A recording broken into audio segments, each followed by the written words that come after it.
How to present yourself in an interview, या फिर हम यूं कहें कि how to present yourself in the KVS interview. जब हम केवीएस इंटरव्यू की बात करते हैं तो अपने आप को आपको कैसे प्रेजेंट करना है उसके बारे में इस वीडियो में हम बात करेंगे। मैं फिर से बता रहा हूँ, इसका जो पीडीएफ फाइल है वो टेलीग्राम चैनल महेश अकेडमी पर मैं भेज दूंगा। उन पॉइंट्स को आप याद करके रिमेंबर करके जाइएगा, उसके बाद ही आपको जाना कैसे है, क्या कुछ करना है, उन सब के बारे में यहाँ पर हम बात करेंगे और अकॉर्डिंगली आपको वैसे ही काम करते जाना है। सबसे पहली चीज़ मैं आपको बता दूँ, जब इंटरव्यू के टाइम को लेकर के बात करते हैं, फर्स्ट पॉइंट तो वो आपका 15 मिनट 20 मिनट कुछ भी हो सकता है, लेकिन आपने अगर इंटरेस्टिंग तरीके से आंसर किया, उन्हें लगा कि आप जवाब दे रहे हो, तो ऐसे में संभव है कि आप आधे घंटे 40 मिनट तक भी आपका इंटरव्यू जो है वो हो जाए। दूसरा पॉइंट जो मैंने इसमें मेंशन किया हुआ है, you need to speak in English to crack the interview as it is a central government job. मैंने बताया पहले भी कि ये सेंट्रल गवर्नमेंट की नौकरी है, ऐसे में try to speak in English language first. आप कोशिश करो कि पहले अंग्रेजी में ही अपने इंट्रोडक्शन को देना शुरू करिए, जैसा कि मैंने इंट्रोडक्शन का एक वीडियो बनाया हुआ है। इंग्लिश में बोलेंगे, क्योंकि क्या है, सेंट्रल गवर्नमेंट की नौकरी है, आपको साउथ इंडिया भी भेजा जा सकता है, तो आप वहाँ के बच्चों को कैसे पढ़ाओगे? आपको तो अंग्रेजी आती नहीं सही से, है ना। सही से नहीं मतलब इतना तो आया कि कम से कम आप बच्चों को समझा सकें। इन चीज़ों का ध्यान रखिएगा, ठीक है। फिर यहाँ पर जब हम आगे चलते हैं जो थर्ड पॉइंट हमने मेंशन किया हुआ है कि जब आप इंटरव्यू रूम में जाते हैं तो सबसे पहले greet all the member panel, या जो भी हैं members of the panel, and don't try to sit until you ask to do so. कोशिश नहीं करिए बैठने की जब तक आपको ऐसा करने के लिए कहा ना जाए। आप एंटर करिए, ठीक है। वहाँ पर मे आई कम इन सर, मे आई कम इन मैम, और जब वो आए तो उस पर जो भी आपका समय है, गुड आफ्टरनून और गुड इवनिंग जो भी है, गुड मॉर्निंग। उसके बाद अगर वो बैठने के लिए नहीं बोलते हैं तो आप उनसे पूछिए कि मे आई सिट और सारी चीज़ें। उसके बाद ही वो आपसे बोलेंगे हाँ यस प्लीज़ सिट, फिर आप बैठिएगा, ठीक है। और उसी के बाद आपका क्वेश्चन होता है कि tell me about yourself, जो मैंने एक वीडियो बनाया है। यहाँ पर ये चीज़ ध्यान रखिएगा, पहले भी मैं बता चुका हूँ कि आपको बहुत ही पोलाइट रहना है। जी हाँ, बहुत ही पोलाइट। आई कांटेक्ट, अभी चलिए आई कांटेक्ट का तो अभी देख लेंगे। बहुत ही पोलाइट, क्लियर और स्पेसिफिक वर्ड्स को आपको रखना है। ये चीज़ बहुत अच्छे से याद रखिएगा। आपसे कहते हैं कि आपको जो स्टैटिक फैक्ट होते हैं, यू या one should be aware of the static fact. Static fact मतलब जैसे अगर मैं बात करता हूँ कि भारत को लेकर के, तो भारत के अगर हम पॉपुलेशन की बात करें, सेंसस 2011 को लेकर के बात करें, तो भाई पॉपुलेशन कितनी है, लिटरेसी रेट कितना है, आपका साक्षरता वाली चीज़ कितनी है ना। वो सारी चीज़ें आपका, जब हम सेक्स रेशियो को लेकर के बात करते हैं, वो कितना क्या कुछ है, ये आपको बहुत अच्छे से पता होना चाहिए।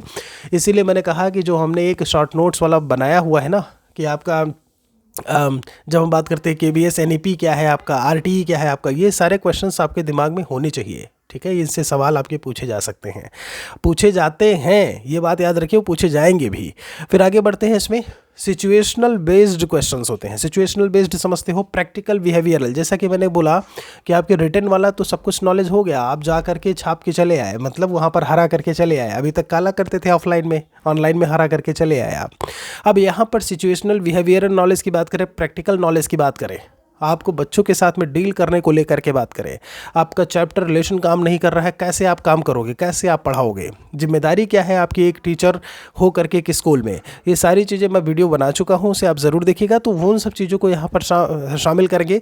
सिचुएशन बेस्ड की बात करें, जैसे हम फैक्ट फिगर आपको पता होना चाहिए। मान लीजिए इन्वायरमेंट से रिलेटेड आपका सवाल है, उन्होंने कहा इन्वायरमेंट डे सेलिब्रेट किया जाता है, तो कब किया जाता है आपको पता होना चाहिए, ठीक है।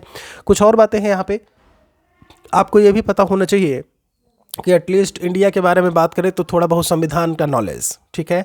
कितने स्टेट्स हैं, कितने यूनियन टेरिटरीज़ हैं, कमेंट सेक्शन में बताइएगा। आपके लिए यही सवाल है, डेली ये क्वेश्चन मैं दूंगा, तो कितने स्टेट्स हैं, कितने यूनियन टेरिटरीज़ हैं इस समय, वो आपको पता होना चाहिए। जब हम कुछ मिनिस्टर्स को लेकर के बात करते हैं सेंट्रल गवर्नमेंट की, आपके स्टेट की, तो आपको पता होना चाहिए आपके स्टेट की इन्फॉर्मेशन। खासकर अगर आप यूपी से हैं, फोक डांसेस को लेकर के बात करें, यूपी में फेमस क्या है वो बात करें, यहाँ की सॉइल को लेकर के बात करें, यहाँ की फसलों को लेकर के बात करें, मुख्य फसलें क्या हैं, प्रमुख उत्पादन में चीज़ें क्या है, वो आपको बहुत अच्छे से पता होना चाहिए। सारे स्टेट्स का नहीं, लेकिन अपने स्टेट्स का तो कम से कम जान के चलो। और इंडिया का जो है वो तो इंडिया के बारे में आपको पता ही होना चाहिए, ठीक है। यहाँ पे है to avoid the rapid answering approach in the interview. यहाँ पर कभी भी नेगेटिव वर्ड्स को ध्यान रखिएगा, ये चीज़ है, नेगेटिव वर्ड्स को कभी भी आप अपने में महत्ता मत दीजिएगा। रिपीटिंग वर्ड्स नहीं होने चाहिए, मतलब नहीं आता है तो बोल दो कि नहीं आता है, लेकिन कभी भी मतलब जो नेगेटिव गलत तरीके से आप उन्हें फंसाने की कोशिश नहीं करिएगा। साइकोलॉजिस्ट भी बैठा होता है आपकी चीज़ों को पढ़ने के लिए, ठीक है। इंटरव्यू पैनल में भी मैं बता दूंगा कि कौन कौन से लोग जो है उसमें शामिल होते हैं। Don't try to become frank with the panel यहाँ पर पैनल मेंबर्स। फ्रैंक होने की कोशिश बिल्कुल से नहीं करिएगा, है कि आपको लगे कि जन्म जन्मांतर के हमारे बिछड़े हुए दोस्त मेले वाले इधर ही हैं, मेले में जो बिछड़ गए थे आज मिल गए हमसे। ऐसा कभी भी बिल्कुल से नहीं होना चाहिए। Professionally keep your whole interview process. Professional तरीके से आपका पूरा इंटरव्यू प्रोसेस होना चाहिए। चेहरे पे मुस्कुराहट आनी चाहिए। ऐसा नहीं कि लगे कि बैठे हो, है ना, समझ रहे हो कि नहीं, मतलब उदास होकर के, वो चीज़ें नहीं होनी चाहिए। मुस्कुराहट आपके चेहरे पर होनी चाहिए। अब इतनी भी नहीं कि दांत फाड़ के बैठो, वो नहीं होना चाहिए। Don't forget to greet the panel after the completion of the interview. आप पैनल को ग्रीट करना बिल्कुल से मत भूलिए ऐसे में कि thank you sir, thank you ma'am, और ये वो बोल करके उसके बाद ही निकलिए। और निकलिए तो महाराज जब दरवाज़ा है ना, दरवाज़ा आपने खोला, तेज़ी से नहीं बंद करना है या खुला नहीं छोड़ देना है। दरवाज़ा आप ओपन करते हो, उसको बहुत ही कहते हैं swiftly before stepping out of the interview room. आप जब निकलें तो बहुत आराम से दरवाजे को बंद करें और फिर उसके बाद जाएं। तो ये था कि इंटरव्यू में खुद को कैसे पेश करें।